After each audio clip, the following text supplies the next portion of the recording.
अभी अभी सीबीआई आई थी, उसके पहले ईडी भी आई थी। सीबीआई जब आती है तो कैसे आती है? जैसे हमने देखा है फिल्मों में कि जैसे सीबीआई आती है, ईडी आती है, हमने तो सिर्फ वही चीज़ देखी है। आपने उनसे साक्षात रूबरू होकर देखा है? जैसे फिल्मों में होता है वैसे ही होता है या कुछ अलग होता है? घर के किचन में रखे हुए जो आपका आटा है उसको भी चेक करते रहते हैं कि उसके अंदर तो नहीं कुछ छुपा हुआ। मैंने उनको कहा, आप पॉलिटिकल लाइजनर लोगों के यहाँ पे रेड मारते होगे, अभी आप पॉलिटिकल लीडर के यहाँ पे हो। जब ईडी ने बुलाया पूछताछ के लिए तो ये लोग पूछताछ कैसे करते हैं? कितने घंटे वहाँ बिठाया? क्या पूछते हैं? क्या कुछ लिखवाते हैं आपसे या खुद लिखते हैं? कैसे सवाल होते हैं उनके? मुझे इस बात की भी खुशी है कि ये अनुभव मुझे मिला जीवन में।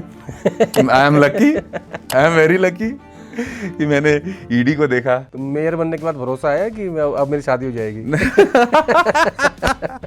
हाँ, ये तो आपने इंटरेस्टिंग बात पूछ ली। आप वो एमबीबीएस कर रही थी, आप 12th पास। आपके ट्विटर्स को फॉलो करने की एक आदत बनी हुई है। नमस्कार, मैं हूं आदेश रावल। न्यूज़ के कोक स्टूडियो में आपका स्वागत है। पिछले हमारे कार्यक्रमों में आपने कमेंट्स में लिखा था कि ज़मीन से जुड़े हुए नेताओं को इस कार्यक्रम में बुलाइए। हमने आपके कमेंट्स पढ़े, हम आपकी बात को गंभीरता से लेते हैं और आने वाले दिन में आप देखेंगे कि देश के अलग अलग राज्यों से, राजस्थान से, गुजरात से, मध्य प्रदेश, छत्तीसगढ़, हरियाणा, हर राज्य से हम नेताओं को बुलाने की कोशिश करेंगे। और आज के हमारे मेहमान हैं छत्तीसगढ़ के भिलाई से दूसरी बार विधायक हैं, भारतीय राष्ट्रीय कांग्रेस के सचिव हैं, 35 साल की आयु में मेयर रह चुके हैं, 2 बार विधायक हैं, NSUI छत्तीसगढ़ के अध्यक्ष रह चुके हैं और भी बहुत बड़ा इनका प्रोफाइल जो मैं पढ़ नहीं पा रहा हूँ। तो देवेंद्र जी, स्वागत है आपका। नमस्कार। अभी अभी सीबीआई आई थी, उसके पहले ईडी भी आई थी।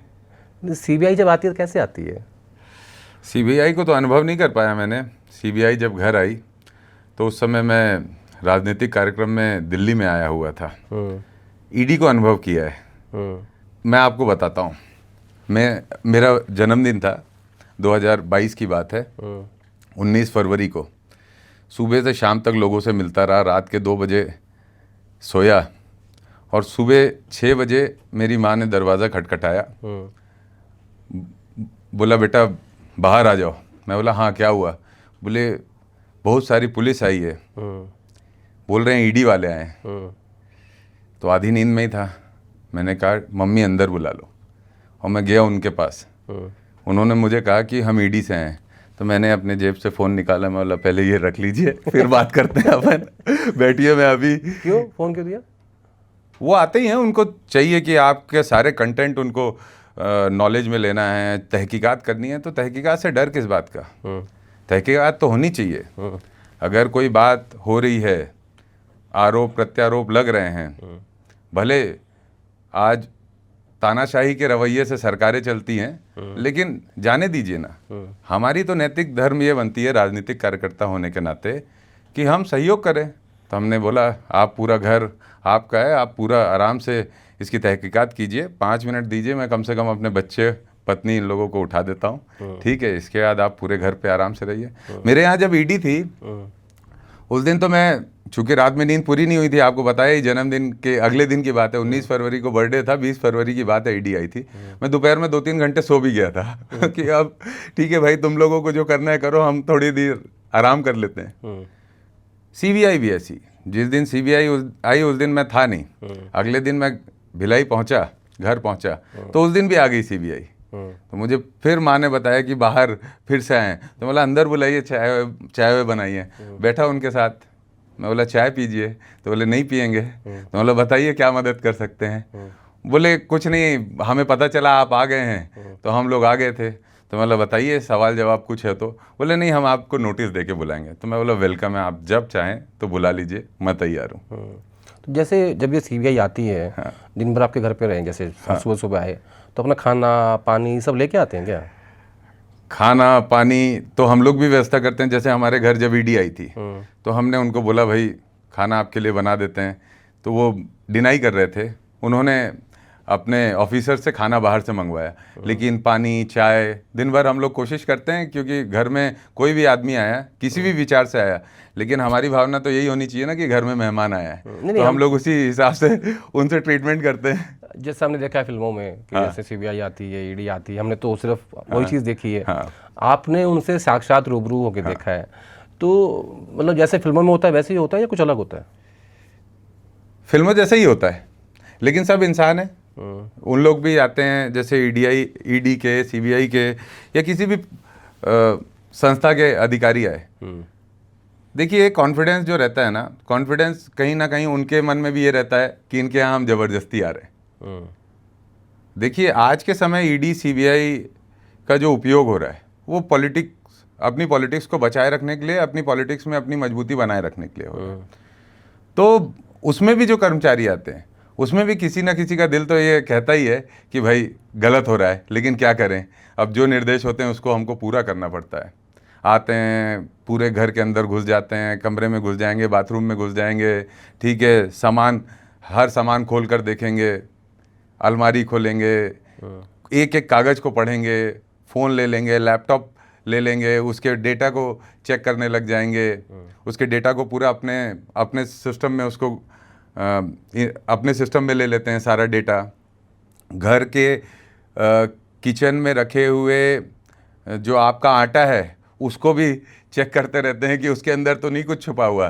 दीवार है, दीवार पर ठोक ठोक के देखते हैं कि कहीं कोई दीवार में ऐसा तो नहीं है कि किसी दीवार पे कोई इन्होंने बना के रखा है जिसमें इन लोगों ने कोई डॉक्यूमेंट्स या कुछ छुपा के रखा है। तो हर तरह से हम लोगों को कुछ ये बताया जाता है कि हम आपके ऊपर शक कर रहे हैं और आपके हर चीज़ को देखने का हमारा अधिकार है। तो शुरुआत में तो अगर कहें परिवार हो या हमारा खुद, मन दुखता है कि यार ये क्या हो रहा है यार, हमारा भी तो मौलिक अधिकार है। किसी ने कुछ भी एफआईआर कर दी और घर में आ गए और सब चीज़ें उठा पटक के देख रहे हैं, तोड़ के भी देख रहे हैं। मतलब अगर कोई अलमारी है तो खुल नहीं रही है तो तोड़ दीजिए, अगर कोई किनारा है ऐसा जिसमें उनको शक है तो उसको भी तोड़ कर देख लेते हैं। तो मन में लगता है यार ऐसा क्यों, लेकिन अब इतना ज़्यादा झेल चुके हैं ना कि अब फ़र्क नहीं पड़ता। अब ऐसा लगता है जिसको जो करना है ना वो कर लो, डर खत्म हो गया।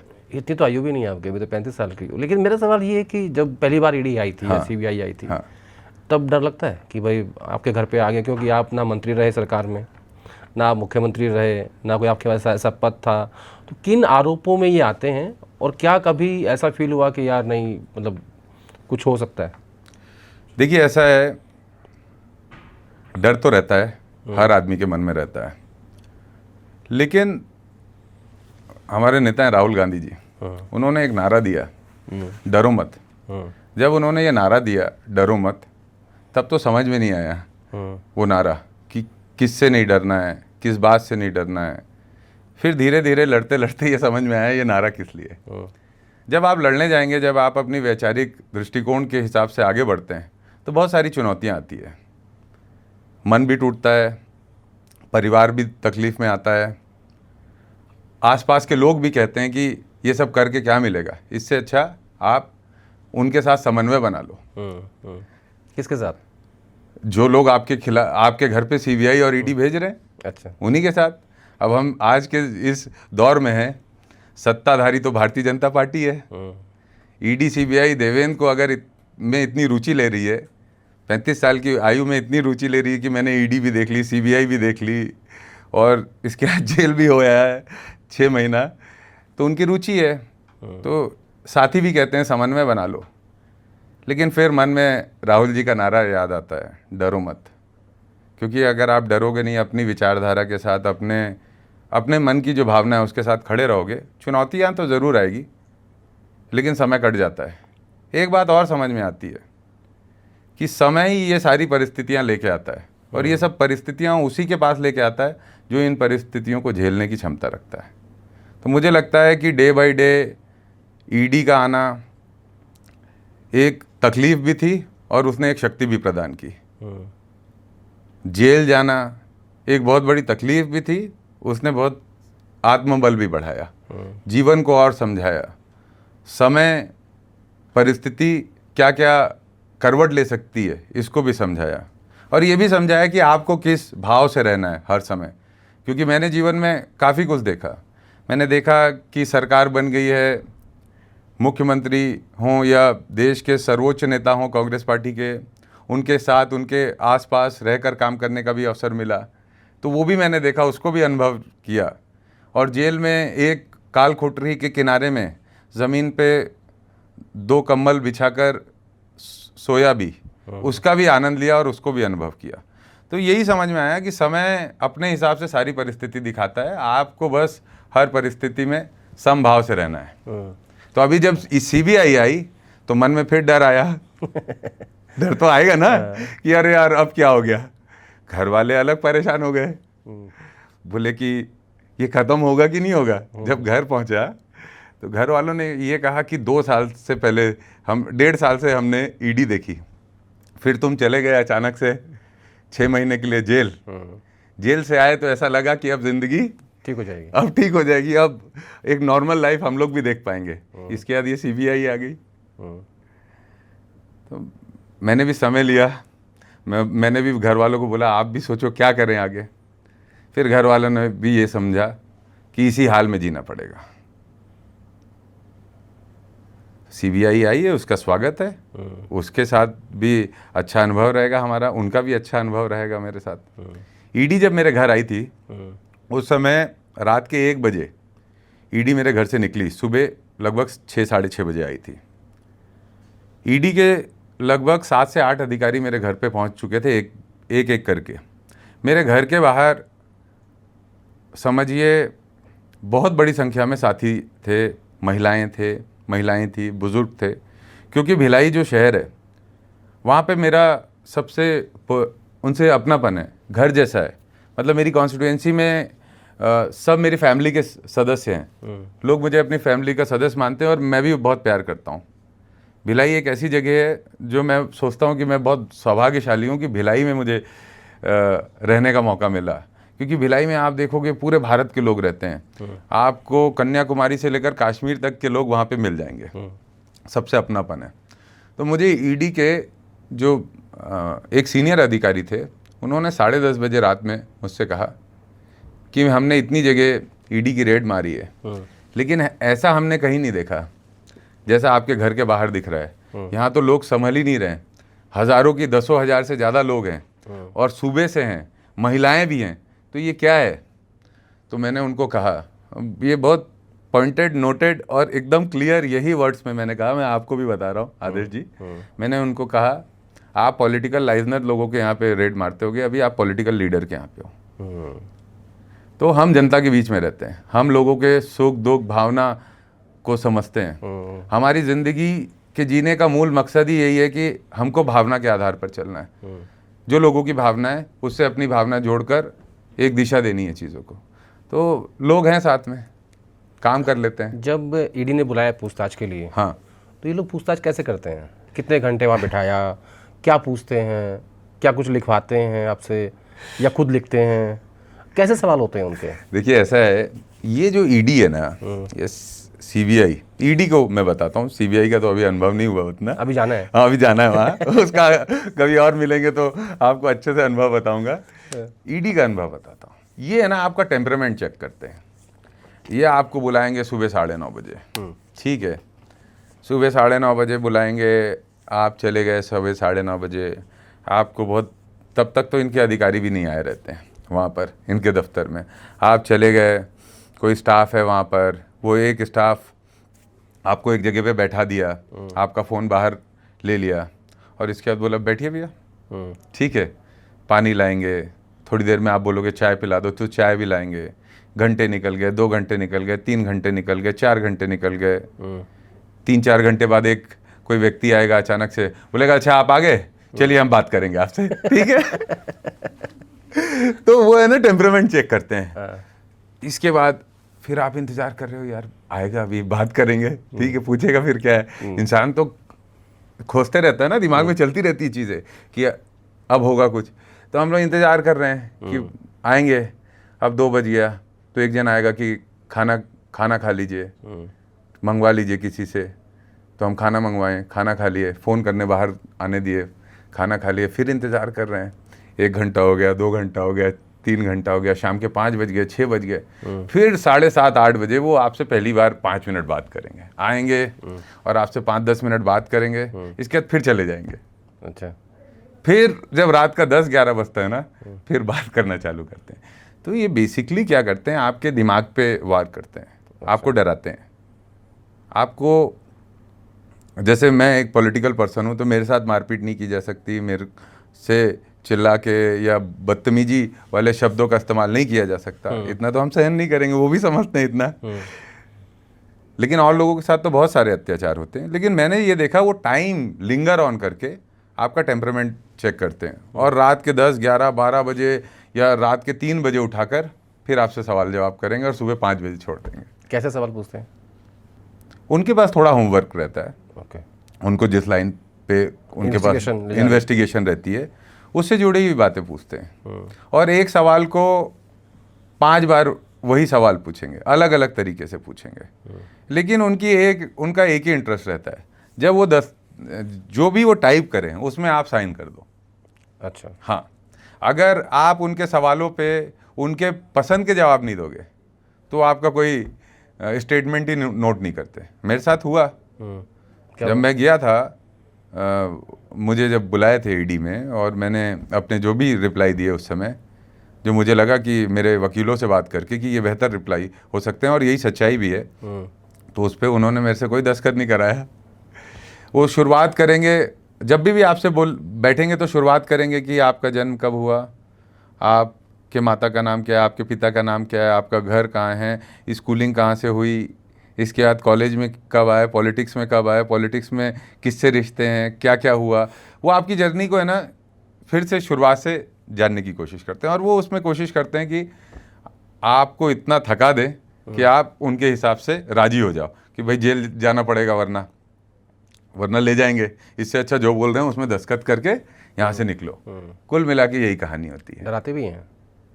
डराने का तरीका यही है ना कि आपको घर नहीं जाने देंगे, उनका अधिकार है। देखिए इस देश के अंदर यही विडंबना आज के समय सत्ता पक्ष कर रही है। जो हमारी मौलिक अधिकार है उसका हनन हो रहा है। संस्थाओं को इतना अत्यधिक शक्तिशाली बनाया जा रहा है कि कंट्रोल कर लिया जाए, लोगों के दिमाग को, उनकी ज़बान को कंट्रोल कर लिया जाए। तो ईडी का दुरुपयोग इसी तरीके से होता है। ईडी में आपको कोई भी ईडी का अधिकारी शाम 6 बजे के बाद अगर देखा जाए तो नियमता तो ऑफिस टाइम के अलावा आप पूछताछ नहीं कर सकते, लेकिन वो उनको अधिकार है, वो रात भर रख लेंगे, आपको 10 बजे बोल भी देंगे रात में जाके सो जाइए, फिर सुबह 4 बजे उठाएंगे और बोलेंगे हमको आपसे पूछताछ करनी है। तो इस तरीके से मतलब मेंटली हैरेस करते हैं। मेंटली हैरेस करते हैं। तो मेरा अनुभव रहा, ईडी का अपना एक अनुभव रहा, लेकिन मुझे इस बात की भी खुशी है कि ये अनुभव मुझे मिला जीवन में। I am lucky, I am very lucky कि मैंने ईडी को देखा आज से 10-20 साल बाद। जब हम लोग भी एक एज में पहुंच जाएंगे तो हम लोग बात करेंगे ना कि हमारे ज़माने में ईडी होती थी, सीबीआई होती थी, ऐसा किया जाता था, उस समय की तानाशाही सरकार ये करती थी। हम बोलेंगे हम उसी दिन का इंतज़ार कर रहे हैं। तो हम भी कहानियाँ बताएंगे अपने जूनियर्स को, ईडी की, सीबीआई की। आपने जेल की बात की कि आप 6 महीने जेल में रह के आए हैं। बालोदा बाजार घटना और सतनामी समाज, ये दोनों चीज़ें आपस में जुड़ी हुई हैं। ये पूरी कहानी है क्या? देखिए एक्चुअली हुआ क्या, पहले मैं आपको सतनामी समाज के बारे में बात करता हूँ। सतनामी समाज छत्तीसगढ़ की मूल भावना को दर्शाता है। परम पूज्य गुरु घासीदास बाबा, उनका अनुयायी ये समाज है और गुरु घासीदास जी ने कहा है, मनखे मनखे एक समान, हर व्यक्ति एक समान है। सतनामी समाज और छत्तीसगढ़ में जो लगने वाला एक बहुत ही प्रचलित नारा है, सतनाम, मतलब सत्य के हिसाब से जीवन यापन करना। तो ये एक दिशा दी गई है समाज को।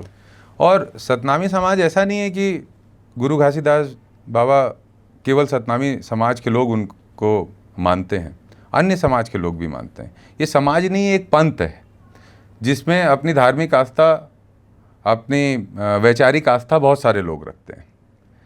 तो मैं 2015 में मेयर का इलेक्शन लड़ रहा था। उस समय मैंने ये सोचा था कि मैं चुनाव लड़ रहा हूँ। मैं सतनामी समाज के एक कार्यक्रम में गया था। मैंने वहाँ बात कही थी कि मैं चुनाव में बाबा का आशीर्वाद मिले, मैं चुनाव जीतता हूँ तो हर साल नया साल गिरौदपुरी धाम में मनाऊंगा। गिरौदपुरी धाम पवित्र स्थल है जहाँ पे पूजा अर्चना होती है, सतनामी समाज की सबसे मुख्य स्थल है। तो मैं हर साल तो आप मेयर बन गए? हाँ, मेयर बन गया। उसके बाद हर साल मैं 1 जनवरी को वहाँ अपने सतनामी समाज के साथ के साथियों के साथ, अपने परिवार के साथ भी वहाँ दर्शन करने जाता था। एक पिछले समय एक घटना हुई, बलौदा बाज़ार के अंदर सतनामी समाज का एक पवित्र स्थल है, वहाँ पर जो जैतखम है उसको काटा गया और उसको लेकर आक्रोश समाज के अंदर आया। समाज के सभी मोर्चों में उन्होंने सरकार को ज्ञापन दिया और कहा इसकी स्पष्टता आ जाए, इसकी जांच की जाए। जांच सही तरीके से नहीं की गई, एक्चुअल जो भी लोग दोषी हैं उसकी स्पष्टता नहीं आई, जिसको लेकर समाज में आक्रोश था। समाज ने उसके लिए 10 जून को एक आंदोलन की डेट तय की। 10 जून 2024। ओके। उस दिन आंदोलन की डेट तय की। उसके आनंद फानन ने सरकार में ने समझा कि ये ज़्यादा बड़ा मुद्दा बन सकता है, तो उसके एक दिन पहले एसआईटी की घोषणा कर दी, एसआईटी का गठन किया जाएगा। 10 तारीख को आंदोलन हुआ। चूँकि मैं बिलासपुर से अभी लोकसभा चुनाव लड़ा, बिलासपुर में बड़ी संख्या में सतनामी समाज के लोग हैं, वहाँ से साथियों का मैसेज आया कि हमारे समाज का आंदोलन है, आप उसमें आइएगा समर्थन देने। तो इस भावना के साथ मैं भी वहाँ पे पहुँच गया। हमने अपना मैं वहाँ 15-20 मिनट रुका, चूँकि सामाजिक कार्यक्रम था, स्टेज पे जा नहीं सकते थे, तो नीचे वहाँ लोगों के साथ बैठ गया और कुछ देर रुक के अपना समर्थन देकर, मीडिया में एक बाइट देकर मैं वहाँ से चला गया। आगे मेरा कार्यक्रम था रायगढ़ में, तो मैं वहाँ चला गया। उसके कुछ देर बाद वहाँ पर आगजनी हो गई, क्योंकि आक्रोश था लोगों के अंदर, बहुत आक्रोश था, आगजनी हो गई। अब इसके बाद क्या हुआ, सरकार ने जिसको चाहा उसको पीटा और जेल के अंदर डालने लग गए। मैंने अगले दिन प्रेस कॉन्फ्रेंस ली, बोली कि बहुत सारे सतनामी समाज के जो युवा हैं वो निर्दोष हैं, उनको जेल डाला जा रहा है। तो मेरे ये और आपको कार्रवाई करनी है तो कलेक्टर को हटाओ, एसपी के ऊपर कार्रवाई क्यों करो? प्रशासनिक फेलियर है ये। वहाँ 10-15 हज़ार लोग अगर इकट्ठे हो रहे हैं और वहाँ प्रशासनिक व्यवस्था नहीं बनी तो आप उनको दोषी दो। तो क्या था, भारतीय जनता पार्टी के 3-4 मंत्रियों ने प्रेस कॉन्फ्रेंस ले ली और बोला कि ये देवेंद्र यादव तो यादव है, ये क्यों गया सतनामी समाज के कार्यक्रम में? ये क्यों गया सतनामी समाज के कार्यक्रम में? इसी ने कराया है।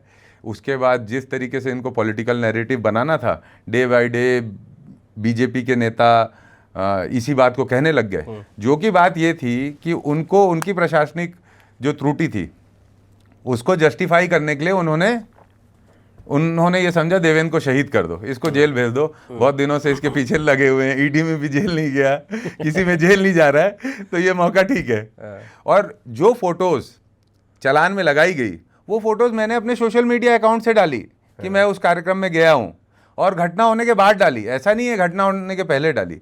तो भाई मैं स्पष्ट हूँ, इसीलिए मैंने अपनी वो फोटोज़ डाली। और उसके बाद क्या था, फिर ये लग गए पीछे। अचानक से मुझे एक रात पहले फ़ोन आया, जिस दिन मैं गिरफ़्तार हो रहा था 17 अगस्त को। 16 अगस्त को मेरे एक दोस्त का फ़ोन आया, बोला कि कहाँ है? मैं बोला कि घर पे हूँ। बोला मेरे एक रिलेटिव हैं बलौदा बाज़ार पुलिस में, क्राइम में है, तेरे को कुछ सूचना देनी है। मैं बोला बता। बोले कल तेरे को है ना गिरफ़्तार करेंगे, तू जिम जाता है ना सुबह, वहीं से तेरे को गिरफ़्तार कर लेंगे, तो तू एक काम कर, तो निकल जा। तो मैं बोला, मैंने अपनी पत्नी से बोला कि ऐसी ऐसी बात आ रही है। फिर 1-2 और साथियों को फ़ोन लगाया, ऐसी ऐसी बात आ रही है। सब ने बोला कि चले जाओ भाई घर से, अब जेल जाने का तो कोई मतलब है नहीं, वो गिरफ़्तार करने आ रहे हैं। फिर मैंने ये सोचा मैं जाऊंगा तो नहीं कहीं, अब इनको गिरफ़्तार करना है ना मुझे, तो मेरे घर से ले जाओ। मैंने ये किया, मैं सुबह जिम नहीं गया और अपने घर में आराम से सो के उठा। सुबह सुबह फिर माँ आई, माँ ने दरवाज़ा खटखटाया, बोला बेटा बहुत सारी पुलिस आई है चारों तरफ, ये है, तो मतलब रहने दो उनको, ठीक है। तब तक हमारे साथी आ गए, भिलाई में लोग प्यार करते हैं, सुबह सुबह बहुत सारी भीड़ आ गई, वो लोग पुलिस से आपस में बात कर रहे थे। मैं आराम से अपने घर पे था, आराम से खाना खाया, घर वालों से मिला, बातचीत की। तब तक पुलिस भी बढ़ती गई 500-700 पुलिस वाले हो गए। उन लोग बोल रहे थे कि इनसे हमको मिलना है, मेरे लोग बोल रहे थे कि वारंट दिखाइए, वो बोल रहे नहीं इनसे बयान लेना है। तो बयान लेना है तो मेरा वकील बोल रहा है तो ये आके दे देंगे बयान वहाँ पे। बयान लेने के लिए आपको ले थोड़े ना जाना ज़रूरी है ना, लेकिन वो बोले नहीं मजबूरी है। फिर पुलिस वाले भी अपनी तरफ से मेरे यहाँ पे जो हमारे और नेता थे उनको ये कहने लग गए भाई निर्देश है, इनको ले जाना पड़ेगा। मैं आराम से था अपने घर में, क्योंकि मुझे तो आभास था ही कि जेल जाना है। आराम से खाना वाना खाया, बच्चे के साथ थोड़ा समय बिताया। मैं बोला शाम को आऊँगा 5:30 बजे। ठीक है, पुलिस को बोला? हाँ हाँ, मैंने अपने साथी को बोला बोल देना 5:30 बजे मिलेंगे। तो बेचारे बाहर ही इंतज़ार किए सुबह 5:30 बजे से शाम के 5:30 बजे तक। 5:30 बजे मैं बाहर निकला। जब निकल रहा था पत्नी को गले लगाया। अब बच्चे को क्या कहें, तो उसको तो समझ में भी नहीं आता, छोटा सा है। तो उसको कुछ नहीं कहा, उससे भी मिला। मम्मी ने बोला कब आएगा, मतलब 15 दिन भी लग सकते हैं और 1 साल भी लग सकता है, मैं नहीं जानता क्या होगा। और आ गया बाहर में। कितने कब आ रहा है, कितने दिन लग गए? लगभग 192 दिन था जेल में मैं। 192 दिन, मतलब 6 महीने से अधिक। 6 महीने से। हाँ जिस दिन जेल पहुंचे, हाँ पहले दिन, हाँ। क्या चल रहा था मन में? मतलब कि एक 2 बार का विधायक जेल के अंदर पहली बार इतनी कम आयु में, कि मतलब कुछ थॉट्स आ रहे थे मन में? डर लग रहा था, एंजाइटी हो रही थी? मैं उत्साह से भरपूर था उस दिन जिस दिन अंदर गए थे? हाँ, मैं बहुत खुश था। मुझे ऐसा लग रहा था कि मुझे वो जगह मिल गई जहाँ पे मैं शायद खुद को समय दे पाऊंगा। मेरी ज़िंदगी इतनी तेज निकली ना आदेश जी। तेज कैसे? मतलब समझिए ऐसा है कि मैं कोई पॉलिटिकल फैमिली से नहीं हूँ। मतलब मैंने कभी नहीं सोचा था कि मैं पॉलिटिक्स में आऊँगा। मैं बहुत बढ़िया आराम से इंजीनियरिंग कर रहा था, उसके पहले पायलटिंग कर रहा था, उसके बाद पायलट बनना चाहते थे? एक्चुअली चाहता तो मैं था कि मैं फोर्स में जाऊँ, फौज में जाऊँ। लेकिन 12th के बाद मैंने मेरे ब्रदर ने मुझे मोटिवेट भी किया और मैं पायलट का कोर्स करने लग गया। एक्चुअली उसके पीछे एक दूसरी स्टोरी है। मेरी वाइफ डॉक्टर है। अच्छा। हाँ, तो हम लोग स्कूल, MBBS डॉक्टर? हाँ, MD है, MD माइक्रोबायोलॉजिस्ट।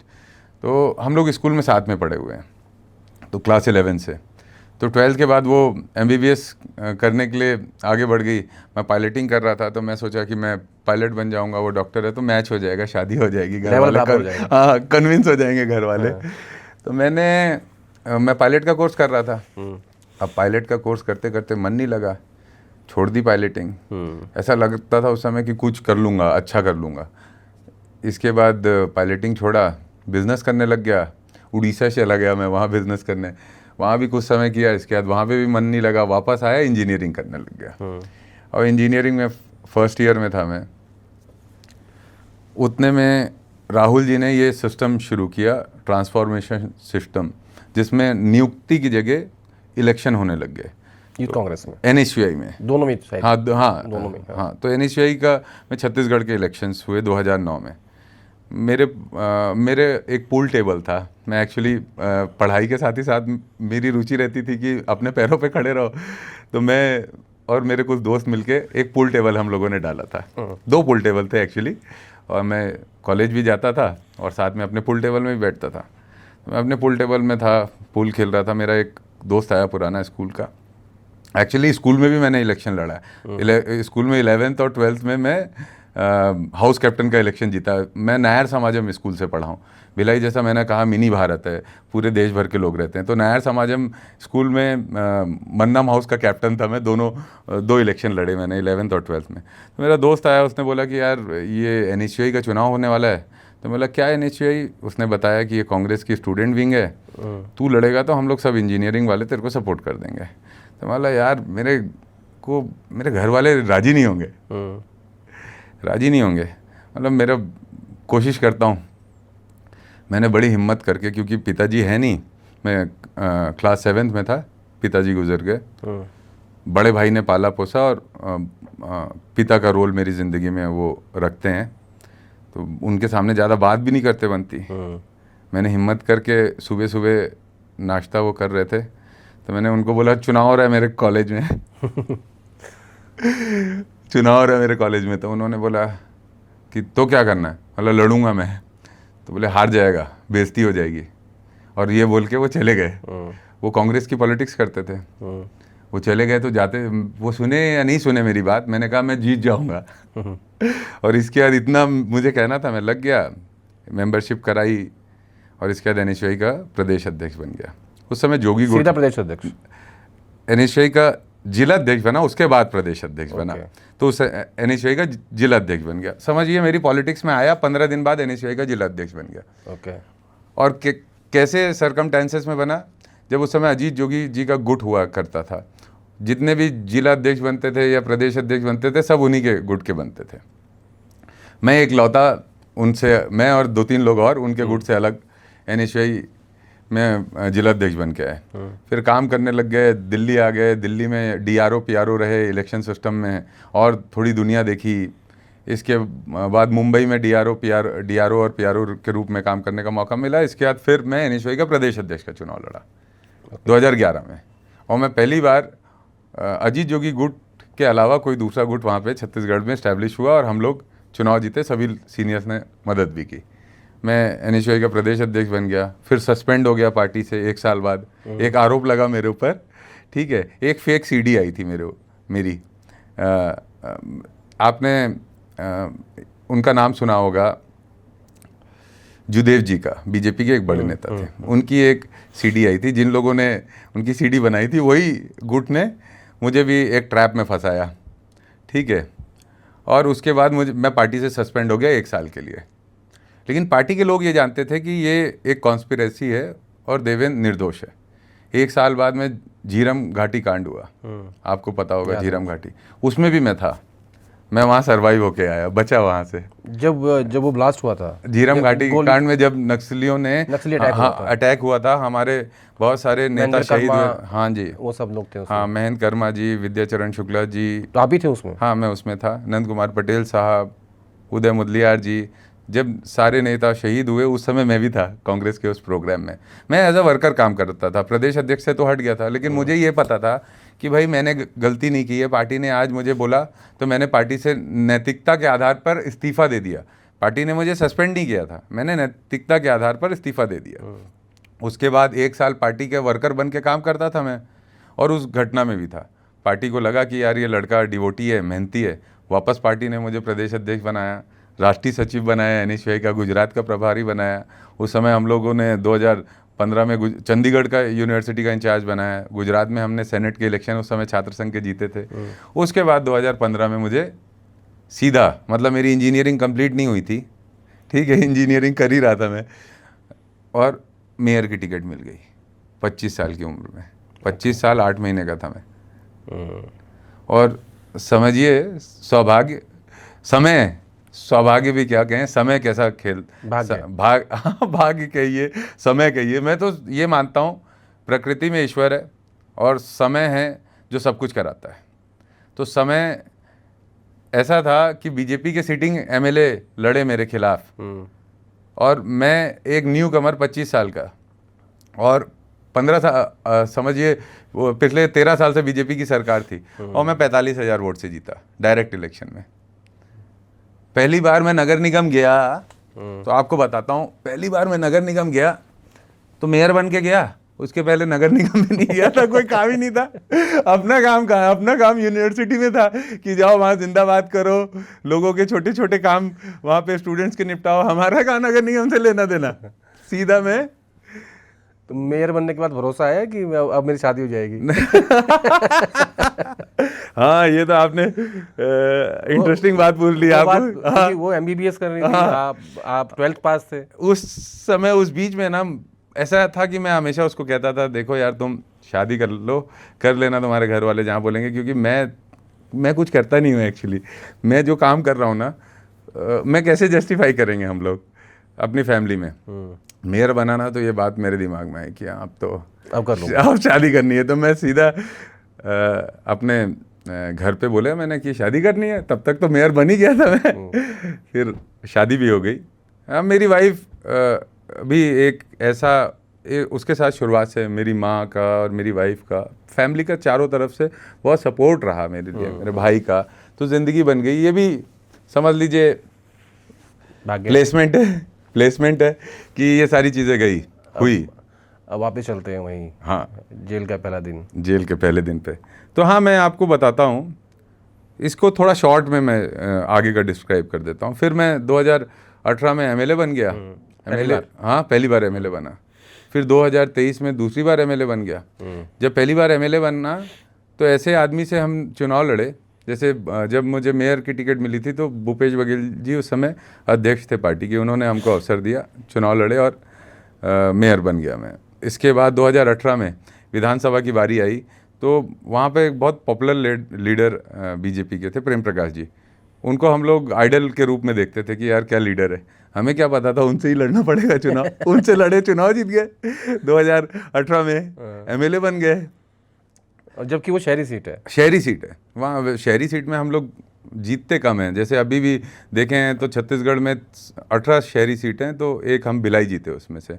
इसके बाद एमएलए भी बन गए, सरकार भी बन गई, सरकार बन गई, मुख्यमंत्री जी को देख रहे हैं, मंत्रियों को देख रहे हैं करीब से। फिर भारत जोड़ो यात्रा आ गई, उसमें भी पूरे देश को में चलने का अवसर मिला करीब से। आदरणीय राहुल गांधी जी को देख रहे हैं, हमारे नेता, उनको देख रहे हैं, उनको सुन रहे हैं। तो लाइफ ऐसे जा रही थी एकदम स्पीड में, सीधा फास्ट। तो कभी कभी ऐसा लगता था यार ये चल क्या रहा है यार, ऐसे तो नहीं चलना चाहिए यार, इतना इतना अच्छा कैसे चल रहा है। नेचुरल नहीं है। हाँ, नेचुरल नहीं है कि मतलब एक बंदा आया, उसका कोई लेना देना नहीं पॉलिटिक्स से, और वो मेयर भी, एनएसयूआई का प्रदेश अध्यक्ष भी बन गया, जिला अध्यक्ष भी बन गया, मेयर भी बन गया, और उसी बीच में मैं राष्ट्रीय सचिव भी बन गया था यूथ कांग्रेस का। राजा बरार जी के साथ, उनके साथ काम करने का मौका मिला। तो लग रहा था लाइफ में कुछ तो होना चाहिए। इसके बाद लोकसभा की टिकट मिल गई। हार कभी देखी नहीं थी, बचपन से जीतते ही आ रहे थे। और लोकसभा की टिकट भी मिली जहां मैं, जिस क्षेत्र में विधानसभा है मेरी, उससे 150 किलोमीटर आगे बहुत अच्छी जगह है बिलासपुर, वहाँ लड़ने का मौका मिला। लड़े चुनाव और हारे। उसके बाद थोड़ा दिमाग में लगा कि हाँ चलो ऐसा भी होता है ज़िंदगी में। इसके बाद जेल पहुँच गए। तो जेल जब मैं पहुँचा तो मैं बहुत एक्साइटेड होके गया था जेल, कि यार मेरे को समय मिलेगा। मुझे ये नहीं पता था मैं इतने ज़्यादा दिन रुक जाऊंगा जेल में, लेकिन ये एक्साइटमेंट था कि मुझे समय मिलेगा खुद से बात करने का, और मैं खूब पढ़ूंगा। तो शुरुआत में तो बड़ी रुचि थी, तो इत्मीनान से किताबें पढ़ता था।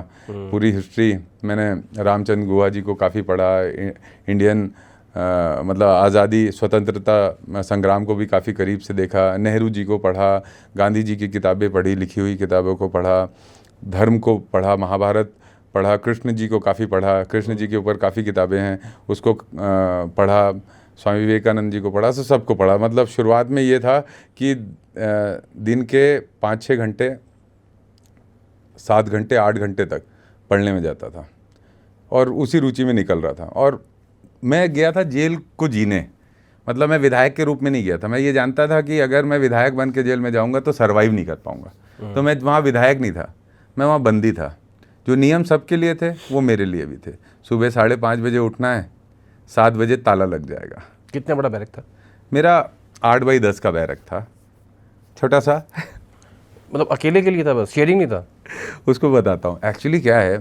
पहले दिन जब मुझे भेजा गया, जब मैं वहाँ पहुँचा रात में 12 बजे, तो टेंशन तो था दिमाग में। उसके पहले एक बार जेल गया था 2011 में 4 दिन के लिए एक आंदोलन में, तो उस समय की बातें याद थी। कम समय के लिए गया था तो काफ़ी डिफ़िकल्ट था, तो दिमाग में टेंशन था काफ़ी। लेकिन जब मैं गया ना तो मुझे बैरक में रखे, वहाँ पे 150 लोग थे। तो रात में ही सब लोग मुझसे आके मिलने लग गए। सब टीवी में देख ही रहते, भैया हम लोग आपको देख ही रहते टीवी में, विधायक जी आ गए। हाँ विधायक जी आ गए, जेल में विधायक जी आ गए। तो ये हो गया, तो विधायक जी आ गए। रात के 12:30 बजे था। अब लोग आके उठ गए मुझे देख के, मिलने लग गए, सब अपनी अपनी बातें बताने लग गए, सब अपना सुख दुख बताने लग गए। कोई मेरे लिए नमकीन लेके आ गया, किसी के पास था कि भैया खाना नहीं खाओगे, नमकीन खा लो। तो मैंने नमकीन खा ली थोड़ी सी, तो मेरे को ठीक लगा। मैं ना हाँ ठीक है, कट जाएगा समय। काफ़ी लोग हैं। सुबह सुबह सब लोग 5:30 बजे से ही मेरे लिए लग गए, क्योंकि काफ़ी समय से लोग जेल में रहते हैं तो वो अपनी ज़िंदगी बना लेते हैं। तो सुबह सुबह लोग मेरे मतलब मुझे इंटरटेन करने के लिए, या मुझे बुरा ना लगे उसके लिए मेरे आसपास रह रहे थे। तो मुझे ठीक लग रहा था कि हाँ दिन कट जाएंगे। उतने में कमिश्नर ने बुलाया, जो सुपरिटेंडेंट थे हमारे, और उन्होंने बोला आपको सेल में डालना पड़ेगा। मैं बोला भाई मैं सही हूँ, मैं खुश हूँ यहाँ पे, आराम से मेरे को रहने दो। बोले नहीं, आपकी सिक्योरिटी पर्पस है, आपको सेल में डालना पड़ेगा। सेल ये होता है जो जिनको फांसी दी जाती है उन बंदियों के लिए सेल बनाया जाता है। ओके। तो उस कारावास में फिर मुझे भेजा गया। अब वहाँ ये था कि 8x10 का कमरा। कितना बड़ा होगा 8x10 का कमरा, जैसे हम लोग यहाँ बैठे हुए हैं? तो जितने में हम लोग हैं, जितने में ये ग्रीन एरिया इतना ही है, इसी में एक लेटरिन भी था समझिए, तो इतने में, और इसमें एक ऐसा फर्श का बना हुआ था, उसके ऊपर आप सो सकते थे। तो वो जो बना हुआ था फर्श का, मेरी हाइट ज़्यादा है, तो मेरी टांग इतनी है ना, बाहर रहती थी, तो मैं ज़मीन में ही बिछा के सोता था, ऊपर उस पर सो नहीं पाता था, तो ज़मीन में बिछा के सोता था, और उसके ऊपर है ना अपना जो सामान है वो रख दिया था। तो मैं अब सेल में डाल दिए, अब मेरे को रात में 7 बजे बंद कर दिए, अब समझ ही नहीं आ रहा है 9 बज गया, 9:30 बज गया, 10 बज गया, उस समय तो घड़ी भी नहीं थी एक्चुअली, वो बाद में था। तो पहला दिन तो बहुत कठिन था, बाद में मैंने परमिशन लेके इतनी छोटी सी एक घड़ी वहाँ पे रख ली थी, तो टाइम एटलीस्ट पता चल जाता था। तो मैं पहले दिन है ना 7 बजे मुझे अंदर किए, तो मैं जल्दी से सो गया, उस दिन पूरी नींद आ गई। मेरे लिए चैलेंज यही था कि रात में नींद अगर खुल गई तो क्या करूँगा।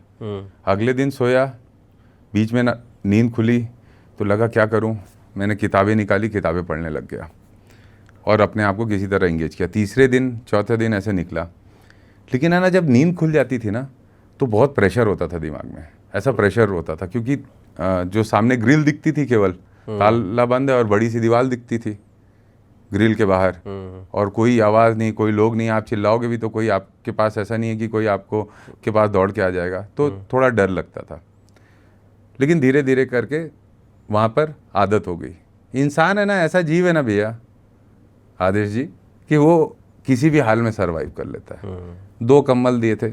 एक बात और समझ में आई कि जेल है ना, ज़िंदगी में रिक्वायरमेंट बहुत कम है, एक थाली, एक कटोरी, एक ग्लास, 2 कंबल, ठीक है, और एक कंबल ओढ़ने के लिए, इतने में आपका जीवन चल सकता है। खाना नहीं मिलता था वहाँ, चारा मिलता था। क्या मिलता था? चावल, दाल, और एक ऐसी सब्जी मिलती थी जिसको आप मतलब आप खाओगे तो बीमार हो जाओगे। हम लोग एक्चुअली वहाँ पर हमने सर्वाइवल देखा लाइफ का कैसे।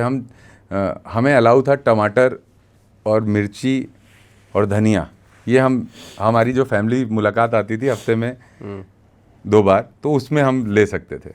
तो वहाँ पर जेल में दरअसल वो ग्लास से ही टमाटर छीलते हैं और उससे चटनी बनाते हैं।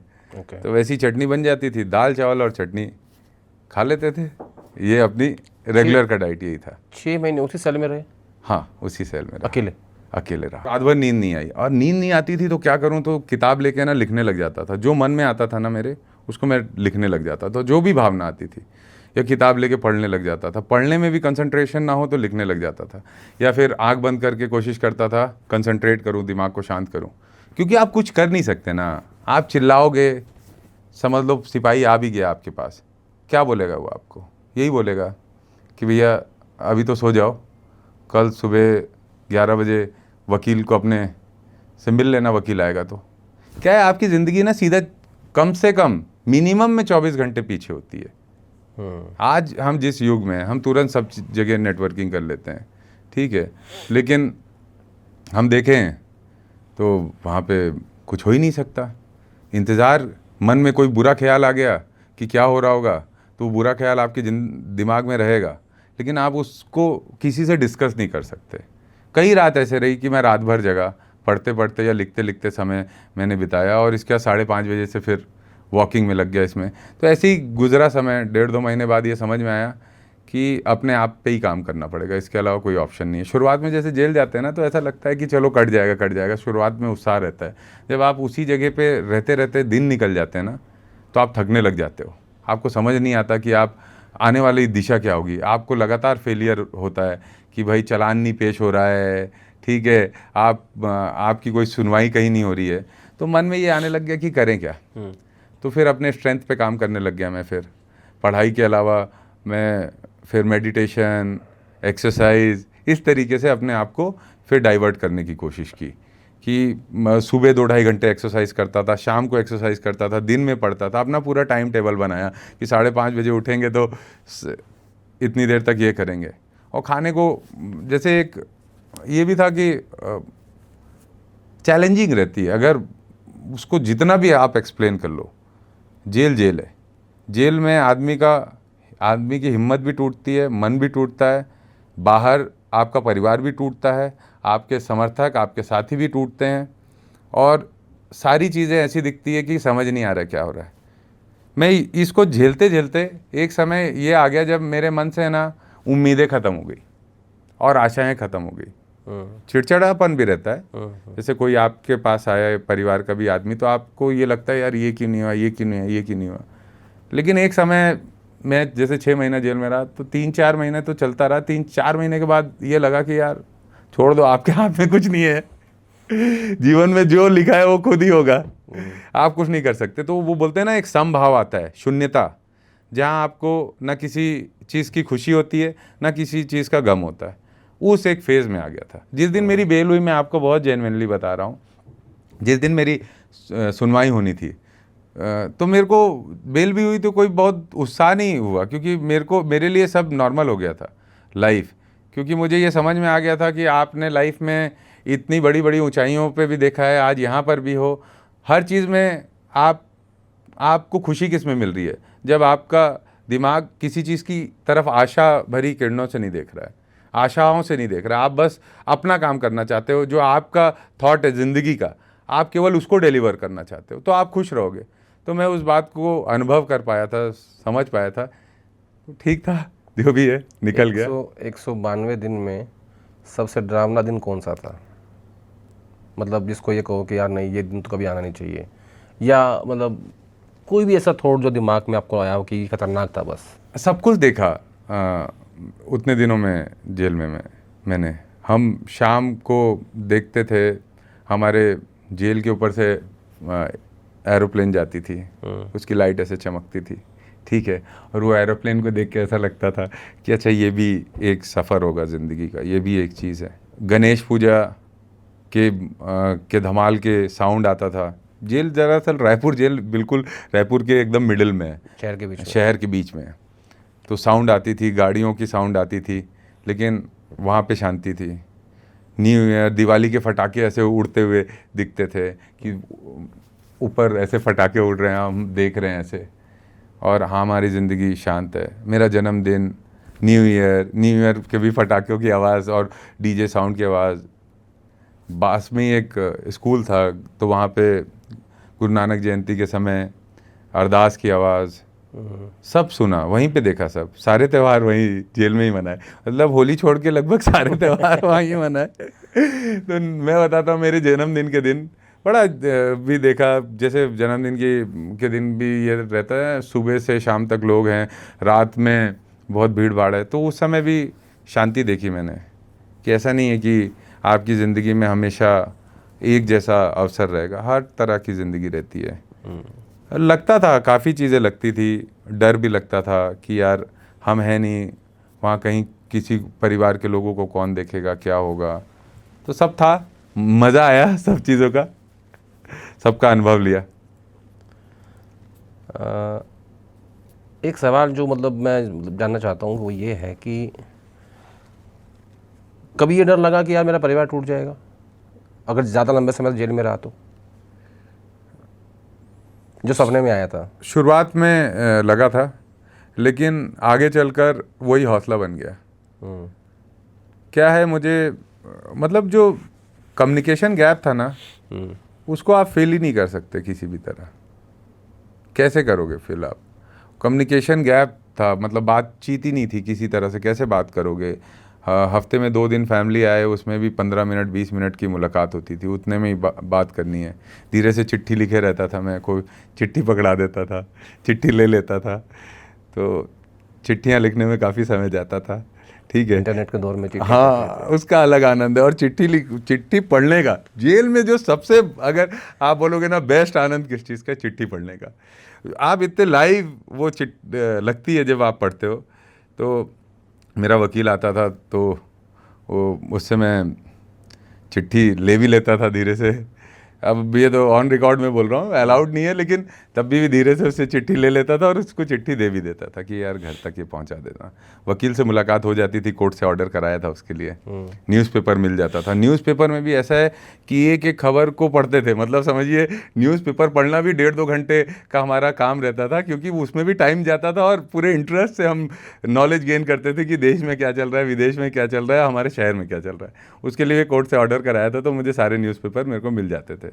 तो उसका इंतज़ार रहता था। और जब न्यूज़पेपर नहीं मिलता था, जैसे 2-3 दिन छुट्टी रहे, तो 3-4 दिन के पेपर एक साथ पढ़ते थे। तो समय के साथ है ना, परिवार ने काफ़ी संभाला। मेरी वाइफ, मेरे बड़े भाई, मेरी माँ, सब लोग लगे रहे। उन लोग ने अपने काम मतलब उन जो जिम्मेदारियाँ थी उस सब को निभाया, और उन लोगों का मोरल सपोर्ट रहा, इसलिए चीज़ें निकली आगे। लेकिन क्या विधायक को ऐसे रखते हैं किसी छोटी सेल में, या मतलब जो मैंने देखा है, जब जैसे दिल्ली के कई नेता जब जेल में थे, अरविंद केजरीवाल और उनके साथी, उनके कुछ वीडियोस वायरल हुए जिसमें वो आराम से कूलर है, सिंगल बेड है, बेडशीट है, गद्दा है, तो वहाँ ये सब आपने लिया नहीं या ये मिला नहीं? देखिए, ऐसा है कि मैं बंदी जीवन जीने गया था। मैं अपने आप को खोजने गया था जेल। मैं निर्दोष था, तभी भी जेल जाना पड़ा मुझे। और मैं बोला था ना, उस सास के गया था। तो मैं, एक तो पहली बात कि मेरी इच्छा ही नहीं थी कि मैं कोई सुविधा लूँ। मुझे अपने आप का बेस्ट सर्वाइवल ढूंढना था कि मैं किस स्थिति में भी सर्वाइव कर सकता हूँ कि नहीं कर सकता मेंटली। तो मुझे अपने आप को मजबूत करने का समय था। हम वापस वहीं आ जाते हैं कि बहुत तेज़ी से ज़िंदगी गई थी, एक ब्रेक मिला था, तो उस ब्रेक को यूटिलाइज़ करना था, लर्निंग वाइज और अपने आप को समझने वाइज, ये सारी चीज़ें करनी थी। दूसरी बात, मैं थोड़ा अनलकी था। अनलकी इसलिए था कि छत्तीसगढ़ में पहला कोई एमएलए था जो जेल गया था। जैसे आप ये समझिए, तिहाड़ जेल होती, ये उत्तर प्रदेश, बिहार, झारखंड और भी राज्यों में हुआ होगा, बहुत सारे नेता लोग जेल जाते हैं, तो उस हिसाब से सुविधाएं बढ़ जाती है। अब मैं पहला व्यक्ति था जो इतने समय जेल में था, तो वहाँ ऐसी कोई सुविधा भी नहीं थी कि जिसका मैं बहुत आनंद ले पाता। अच्छा, जेल के बारे में जैसे कई सारी मूवीज़ हमने देखी, अभी कुछ दिन पहले एक OTT पे भी एक मूवी आई थी, उसमें भी देख रहे थे कि डर लगता है अंदर, या कुछ लोग होते हैं जो गैंग्स होते हैं जो डराने की कोशिश करते हैं, या मतलब ऑपरेट करते हैं अंदर से, और सारी सुख सुविधाएं अंदर मिलती हैं। कोई शराब पीता है, कोई सिगरेट पीता है, ऐसी चीज़ें भी जेल से खबरें आती रहती हैं। आपने कुछ देखा है ऐसा वहाँ? देखिए, जेल है ना, लास्ट सर्वाइवल है। सिगरेट मिलती है, इंसान हर हाल में जीने की कोशिश करता है जेल के अंदर, और हर तरह के जुगाड़ लगाता है। जेल है ही जुगाड़ की जगह। मैंने हर तरह का अनुभव देखा। मैंने वहाँ पर, जैसे आपको एक एग्जांपल बताता हूँ। जैसे मेरे जिस बैरक में मैं था, जिस सेल में था मैं, वहाँ पे 24 सेल थे अलग अलग। तो उसमें ना एक पागल था, उसको भी रखे थे। Mentally disturb? हाँ, मेंटली डिस्टर्ब, क्योंकि और जगह रखें लोगों के साथ रखते हैं तो लड़ाई झगड़ा होता है, विवाद होता है, तो उसको सिंगल रखते थे। अब मैं जिस दिन आया, मैं सब मेरे से मिले, क्योंकि मैं तो विधायक जी हूँ, विधायक आया हुआ था। बोले बंदी बन के आया था, विधायक पहली बार आया, तो सब इंटरेस्ट लेते हैं कि विधायक आया है। तो सबसे मिला, मैंने देखा वो ऐसे करके हाथ बांध करके बैठा है, और वो देख ही नहीं रहा है, और देख भी रहा है तो ऐसे करके देख रहा है, मुस्कुरा भी नहीं रहा है। तो बोला, यार क्या मामला है ये? तो मैं उसको ऐसे किया, हेलो, तो उसने रिप्लाई भी नहीं किया। फिर अगले दिन उसको देख के ऐसे किया, हेलो, रिप्लाई नहीं किया। तो मेरे को लगा कुछ कठिन है, ये समझना पड़ेगा। तो मैं उसके पास, मेरी फैमिली मुलाकात आई थी, तो हम लोगों को अलाउड था कि बिस्किट हमको मिल सकता है, ये टमाटर, धनिया, मिर्ची के अलावा बिस्किट भी अलाउ करते थे वो। तो बिस्किट था मेरे पास, तो बिस्किट मेरे को मिला, तो मैं गया सबसे पहले उसको जाके बिस्किट दिया। तो उसने मेरे लिए नहीं, तब भी मैं बोला ले लो यार, कोई बात नहीं। तो मेरे से हाथ मिलाया, फिर मेरी उससे दोस्ती हो गई। उसके बारे में ये बात आई थी कि वो है ना, पीछे से हमला कर देता है, कोई जाता है ना, तो पीछे से मार देता है। तो उसने वहाँ के 7-8 पुलिस वालों का सर पहले फोड़ा हुआ था। तो दिमाग में हमेशा लगता था यार वो पीछे से हमला ना कर दे। तो उससे भी दोस्ती करनी थी, उसके साथ भी जीना था, उसके साथ भी अपने आप को एडजस्ट करना था। तो ये जेल होती, ये सिखाती है आपको। एक वहाँ पे नाइजीरिया का व्यक्ति था जिसने आत्महत्या कर ली, पैट्रिक नाम था उसका। तो वो अजीब अजीब से आवाज़ें निकालता था, चिल्लाता था रात में। वो जस्ट पीछे मेरे बैरक में था, तो उसकी आवाज़ आती थी, बहुत तेज़ तेज़ चिल्लाता था रात में। वो उसको सपने आते होंगे या जो भी होगा। तो उसको भी देखा, उसने मतलब आत्महत्या कर ली, वहीं बैरक में फांसी लगा ली उसने अपने गमछे से। उससे भी मेरे को मतलब उससे भी मैं मिलता था, तो वो गुड मॉर्निंग करता था रोज़, मैं उससे भी बात करता था। तो जेल एक ऐसी जगह है, आपको पता है ये इस चारों तरफ जो लोग हैं सबके दिमाग में कुछ ना कुछ चल रहा है, और ये लोगों के अंदर है ना द्वेष भी भरा है, गुस्सा भी भरा है बाहर के सिस्टम को लेकर, तब भी आपको उनके साथ जीना है और सरवाइव करना है। तो सिखा देती है, हर तरह के लोगों को देखा मैंने। दोस्ती हुई किसी से वहाँ पे? हम इंसान हैं, रहेंगे तो दोस्ती वही, तो होगी। इसलिए मैंने पूछा। खूब लोगों से मन लगा वहाँ पे। लगभग 3300 कैदी थे मेरे यहाँ पर, बंदी कैदी मिला के। तो मैं कोशिश करता था कि सबके साथ जिनसे भी मुलाकात हो मैं उनसे अच्छे से बात करूं। मैंने काफ़ी कोशिश की और काफ़ी सारा अच्छा काम भी किया वहाँ पे। बहुत सारे ऐसे लोग थे जिनकी गरीब हैं बेचारे। देखो जेल में कोई सड़ रहा है ना, मतलब वो गरीब है, इस बात को समझिए। इस देश क्या, ये जीवन जो है ना, इस जीवन में जिसके जो बोलते हैं ना जिसकी लाठी उसकी भैंस, ये एक तरह से सच्चाई भी है। आप इस बात को समझिए, जो आदमी गरीब है ना वो वहाँ सड़ रहा है, जिसके पास पैसे हैं वो अपना जुगाड़ उगाड़ करके किसी तरह। नहीं, क्या उसके पास बिल के पैसे नहीं है जो अंदर गरीब है? हाँ गरीब है, आप समझिए। जैसे अब जो लोग हैं जिनके परिवार में कोई देखने वाला नहीं है, जो वकील पढ़े लिखे नहीं है, अब उनके समझिए सज़ा है 7 साल की, 7 साल की सज़ा पूरी होगी, उसके बाद भी 2 साल से जेल में, क्योंकि उनका कोई डॉक्यूमेंटेशन करने वाला नहीं है, उनकी फाइल पढ़ने वाला कोई नहीं है। जो सरकारी वकील जो नियमता लगे हुए रहते हैं वो इतनी रुचि नहीं लेते, क्योंकि कोई उससे अर्निंग तो होनी नहीं है उन लोगों से। परिवार में कोई करने वाला नहीं है। किसी को 14 साल की जेल है, 14 साल सज़ा काट लिया, 18 साल 19 साल हो गए, लेकिन जेल में ही है, बाहर कोई कुछ करने वाला नहीं है। कहीं किसी को पट्टा चाहिए, पट्टे के लिए कुछ पैसे लगते हैं, उसकी व्यवस्था नहीं है कि 2-2.5 हज़ार रुपये खर्च करके वो अपनी बेल करा ले। इंतज़ार कर रहा है, बस इंतज़ार कर रहा है कि फाइलें उसकी किसी दिन कोई देखेगा, सरकार का कोई बाबू देखेगा, कोई अधिकारी देखेगा और उसके ऊपर कृपा हो जाएगी। 26 जनवरी 15 अगस्त का ऐसा उत्साह से इंतज़ार करते हैं लोग कि उस दिन पूड़ी मिलेगी। पूड़ी खाने का अलग अनुभव और आनंद है ना ज़िंदगी। जेल में केवल आदमी यही कोशिश करता है कि एक दिन कुछ अच्छा खाने मिल जाए, पूड़ी मिलेगी, और दूसरा कुछ लोगों की बेल हो सके, मतलब छोड़ सकते हैं। तो ऐसा है। तो मैंने कोशिश की जो भी लोगों की मदद हो सके उनके लिए वकील लगाया जा सके, उनका जो चालान है मंगा के उसको पढ़ सकूं, उनको कुछ गाइड कर सकूं, जो पढ़े लिखे नहीं हैं उनको गाइड कर सकूं, या जो गरीब हैं जिनके परिवार में कोई नहीं है उनके जो मंत्रालय में फाइलें अटकी हुई है उसके लिए प्रोसेस कर सकूं। तो ये सब काम करता था। तो इसमें मेरा मन लगा रहता था, रुचि बनी रहती थी। किसी की कोई बात है तो वहाँ चक्कर अधिकारी के पास जाके उनको ले जाते थे। जिसकी तबीयत ख़राब है उसको बाहर जाने के लिए, जैसे सिस्टम है कि जेल के अंदर भी अस्पताल है, स्कूल है, ठीक है, वहाँ पे फैक्ट्री उद्योग भी है, फैक्ट्री भी है, ठीक है।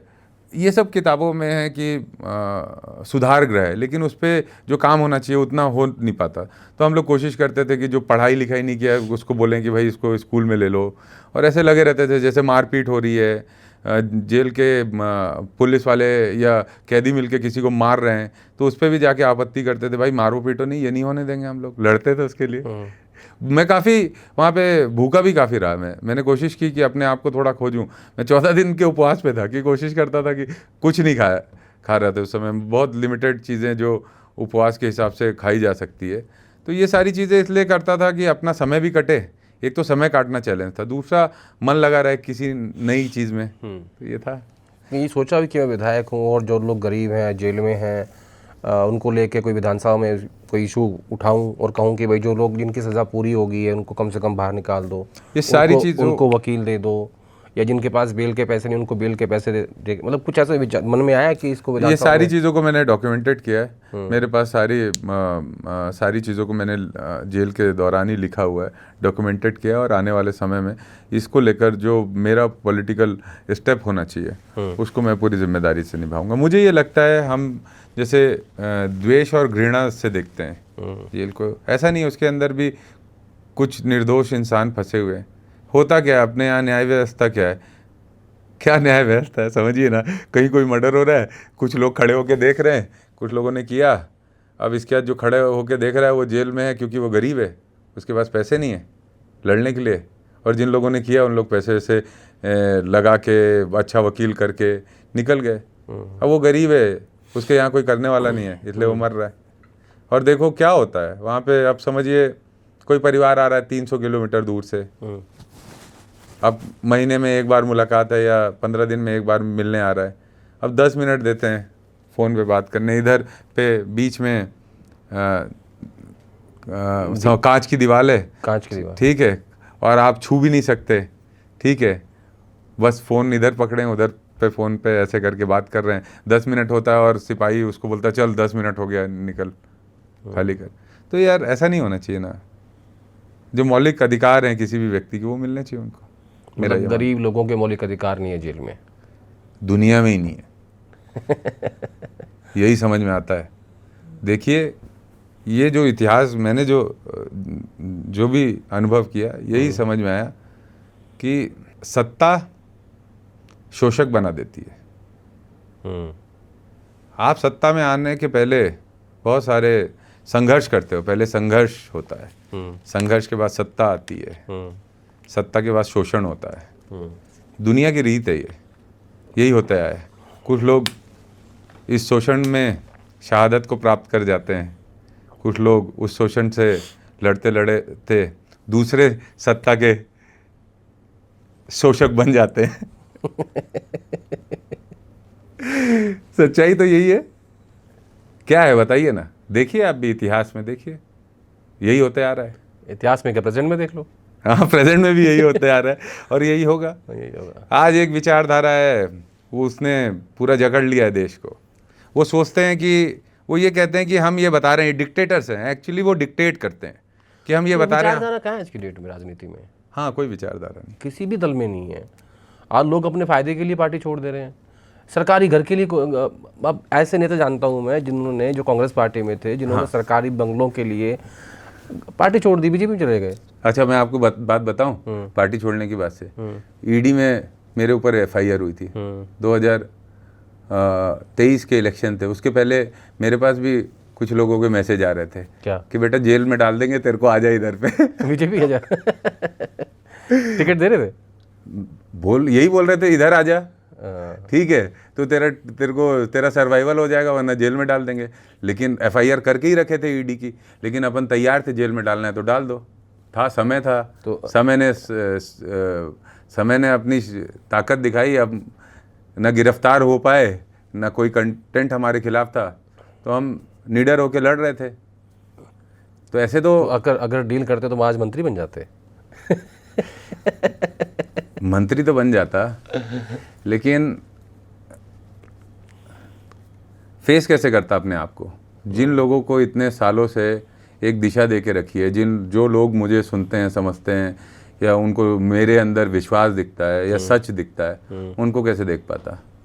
देखिए, मेरे को ये समझ में आता है, आपको अपने आप को जवाब देना है, दुनिया तो बाद में है, तो खुद को कैसे जवाब देता है। इसलिए ऐसा कुछ हुआ नहीं ना, ऐसी कोई बात है। आजकल आपके नेता राहुल गांधी हाँ, जिला अध्यक्षों को पावर देना चाहते हैं। हाँ, उस पर एक्सरसाइज चल रही है। हाँ, आप भारतीय राष्ट्रीय कांग्रेस के सचिव भी हैं। हाँ, और उसमें ये हो रहा है कि जब केंद्रीय चुनाव समिति की बैठक होगी तो जिला अध्यक्ष भी उसमें बैठेगा। हाँ, और उसकी सिफारिश भी होगी, हाँ, किसको टिकट देना है उसके ज़िले में। हाँ, ठीक है। हाँ, अब उसके ऊपर कुछ महासचिवों का ये कहना है हाँ, कि इससे विधायक दल के नेता और प्रदेश अध्यक्ष की पावर कम होगी। हाँ, आप ऐसा मत करिए। लेकिन राहुल गांधी हमेशा ओपन रहते हैं रिफॉर्म्स के लिए, और उसी रिफॉर्म में आप भी पहली बार 2009 में पॉलिटिक्स में आए थे।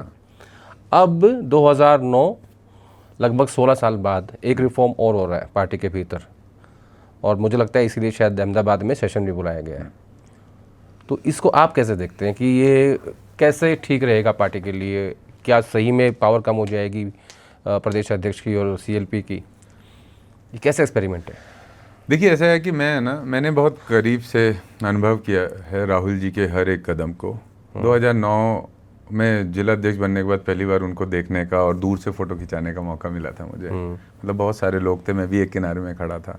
मुझे याद है वो दिन, मैं उनको सुनता हूँ। उसके बाद वो दिन भी याद है जब एक बार हम लोग NHPI के लोगों को बुलाया गया था 2016 में, नए राष्ट्रीय अध्यक्ष को लेकर चर्चा हो रही थी। उस समय मैं मेयर बन गया था, राष्ट्रीय महासचिव था NHPI का। उस समय राहुल जी ने कहा कि रोम के राजा की एक कहानी बताई थी, जो अब उनके विचारधारा में जो भी लोग नहीं आते थे उसको मार देते थे, ख़त्म कर दिया उसने।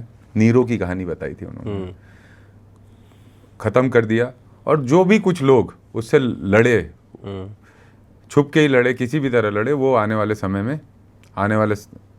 समय में रोम का उन्होंने राजपाट संभाला और वहाँ पर जनता की सरकार, जनता के हिसाब से काम करना चालू किया। तो उस समय समझ नहीं आती थी बातें, जब वो वैचारिक दृष्टिकोण पे बात करते थे तो हम लोग नए थे ना, बच्चे थे, तो नहीं समझ पाते थे। उन्होंने 2009 से कांग्रेस के वर्कर्स को यहाँ तक कांग्रेस की आइडियोलॉजी को अच्छे से समझाया है, जो पिछले 50 सालों में धीरे धीरे करके हम लोग मोस्टली पॉलिटिकल पार्टी हो गए थे। वैचारिक दृष्टिकोण जो था हमारा, उसको हम कहीं ना कहीं साइड करते जा रहे थे। तो उन्होंने एक पूरी जनरेशन को कांग्रेस की विचारधारा के करीब लाया, रिफॉर्मेशन सिस्टम दिया, हम जैसे नए लड़के आए, ठीक है। अब वो जिला अध्यक्षों की बात कर रहे हैं। मुझे इस बात की खुशी है, राहुल जी के ये जो विचार है, हम लोग एक ऐसे लीडर के अंडर में काम कर रहे हैं जो आने वाले 40-50 साल देखकर स्टेप्स लेते हैं। और ये जो कांग्रेस वो खड़ी कर रहे हैं, अभी इतने समय हम लोग सत्ता में रहे, उसके बाद अभी सत्ता में नहीं है, लेकिन उसकी भी हमको खुशी है। उसकी इस बात की खुशी है कि एक वापस एक ऐसी वैचारिक कांग्रेस खड़ी हो रही है, ऐसा संगठन खड़े होने वाला है जो आने वाले कई दशकों तक इस देश के अंदर रहेगा। हम सरकार लाने के पीछे अगर राहुल जी केवल उसी पे रुचि ले लें तो हर प्रदेश में सरकार लाई जा सकती, लेकिन वो वैचारिक रूप से अपने कार्यकर्ताओं को मजबूत कर रहे हैं। अब जिला अध्यक्षों को मजबूत करने की बारी है। तो जिला अध्यक्ष जमीन में इतने मजबूत हो जाएंगे, हमारा ऑर्गेनाइजेशन इतना मजबूत हो जाएगा कि कांग्रेस हमेशा दशकों के लिए खड़ी रहेगी। तो मुझे तो बड़ा उत्साहित हूँ मैं इस फैसले से। जैसे हम जैसे आम लोग हैं, हम जैसे लोगों को तो ये लगता है ना, जो जिसके पास लोग हैं, जो जनता के बीच में है, उसको अवसर मिलना चाहिए। तो हमें खुशी है इस बात की। अब आप भिलाई से विधायक हैं। हाँ, अगर आपके यहाँ आपसे बिना पूछे हाँ, जिला अध्यक्ष की नियुक्ति दिल्ली से होती है, तो आपको कैसा लगेगा? पहले भी वैसी होती रही है। हम लोग तो वैसे भी छोटे विधायक हैं। हमारे यहाँ से, हमारे हिसाब से थोड़े ना जिला अध्यक्ष बनते हैं, वो तो बड़े नेता लोग बनाते हैं, सब अपने हिसाब से बनाते हैं, और जो बनता है हम उसके साथ काम करते हैं। हमें ये पता है। राहुल जी की एक बात थी, मैं आपको बताता हूँ। सम्मान मांगने से नहीं मिलता, सम्मान लेना पड़ता है। तो हम इस बात को समझते हैं, कहीं कुछ भी हो जाए, हम अगर ज़मीन में मजबूत हैं, हम लोगों के साथ हमारी नेटवर्किंग है, हम उनके लिए काम कर रहे हैं, तो कांग्रेस पार्टी आपको वैल्यू देगी, जगह देगी। कांग्रेस पार्टी लीडर्स को मौका देती है, फैलने का मौका देती है, फूलने का मौका देती है, और जो मेहनत करता है उसको शक्ति भी देती है। तो मेरे लिए नॉर्मल है। अभी तो मुझे ये लगता है कि एटलीस्ट इसी बहाने ऑर्गेनाइजेशन और सत्ता, ये दोनों की जो दूरियां थी, ये ख़त्म होगी। ये भी ख़त्म करना जरूरी। लेकिन अगर उसके बावजूद भी सीनियर नेताओं के लिहाज से ही, उनके हिसाब से ही, उनके लोगों को ही जिला अध्यक्ष बनाया गया, हाँ, फिर इस एक्सरसाइज का फ़ायदा क्या होगा? कुछ भी नहीं। देखिए, हम कोई भी एक्सरसाइज करने जाते हैं ना, उसमें कुछ अच्छा होता है और कुछ कमियां रहती है। लेकिन आप ये समझिए, हमें समय के साथ बदलाव भी करना ज़रूरी है। जैसे हम कांग्रेस एक मॉडल पे चलती आ रही है, ठीक है। अभी राहुल जी एक उसमें नया मॉडल डाल रहे हैं। हम जिस भी धर्रे से चलते आ रहे हैं इतने समय से, और हम अब कुछ नया करने जा रहे हैं, तो अच्छा है ना, हम प्रयास कर रहे हैं उस पर। पिछले 12 सालों से, 15 सालों से हम देखें तो पुरानी रीत पे चल रही है। उसमें कोई लाभ हमको ऐसा तो हुआ नहीं कि हमारा ग्राउंड का वर्कर हम ऑर्गेनाइज कर लिए, नेटवर्क कनेक्ट कर लिए उसको। हमारे पास नीचे कार्यकर्ता है, लेकिन जो एक संपर्क, बेहतर संपर्क संवाद होना चाहिए ना, उसके लिए हमें अच्छे डिस्ट्रिक्ट कमिटीज़ चाहिए, लीडर्स चाहिए डिस्ट्रिक्ट में। तो इसका आइडेंटिफिकेशन हो जाएगा। मुझे लगता है 100 में से 80% तो हम लोग अच्छा करेंगे, 10-20% तो थोड़ा नुकसान होता है, उसके लिए हमको तैयार भी रहना है। शुक्रिया विधायक जी, आपने अपनी पिछले जर्नी हमसे शेयर की और आप स्पेशली छत्तीसगढ़ से दिल्ली आए। बहुत बहुत धन्यवाद। मुझे भी बेहद खुशी हुई आदेश जी आपके साथ बैठकर। आप एक ऐसे, आपको मतलब आपके ट्विटर्स को फॉलो करने की एक आदत बनी हुई है। ऐसा लगता है कि उसको मैंने ट्विटर अकाउंट में ये करके रखा है कि भाई जैसे ही आप ट्वीट करते हैं हमको भी मैसेज आ जाता है, हम उसको पढ़ते हैं कि ये लगता है कि चलो क्या नई खबर है भाई देश की, जिसको जाना जाए। और आप लिखते हैं तो उसका असर भी होता है और उसमें सच्चाई भी होती है। Thank you.